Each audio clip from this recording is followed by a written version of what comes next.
కొంత వేల మంది జీవితాల్లో శాంతి, ధనము, ఆరోగ్యము, ఇష్టకామ్య సిద్ధి కలిగేలా ఎంతో మందికి సహాయపడ్డానండి. అలాగే ఈరోజు మన బీఆర్కే ప్రేక్షకుల కోసం ఈరోజు ఈ బీఆర్కే సంస్థ వారు నాకు ఈ అవకాశం ఇచ్చి ఇక్కడికి నేను వచ్చినందుకు ఈ విధంగా అందరికీ కూడా ధన్యవాదాలు చెప్పుకుంటున్నాను. అయ్యో! మీకు కూడా చాలా ధన్యవాదాలు గురువుగారు. నిజంగా మా ఆహ్వానాన్ని మన్నించి మీరు వచ్చినందుకు చాలా చాలా. వాస్తు శాస్త్రం, అసలు వాస్తు అంటే ఏంటి?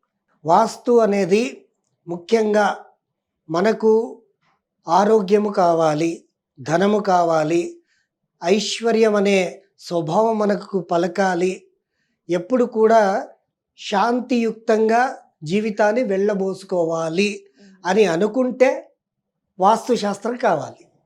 మరి ఈ వాస్తుశాస్త్రం ఎక్కడి నుండి వచ్చింది? వాస్తుశాస్త్రం అనేది మన భూగోళము, భూమియే ఒక వాస్తు. భగవంతుడు మనకిచ్చినటువంటి వరమే ఒక భూగోళం. ఈ భూగోళం అనేది 360 డిగ్రీస్లో అమర్చబడి ఉంది.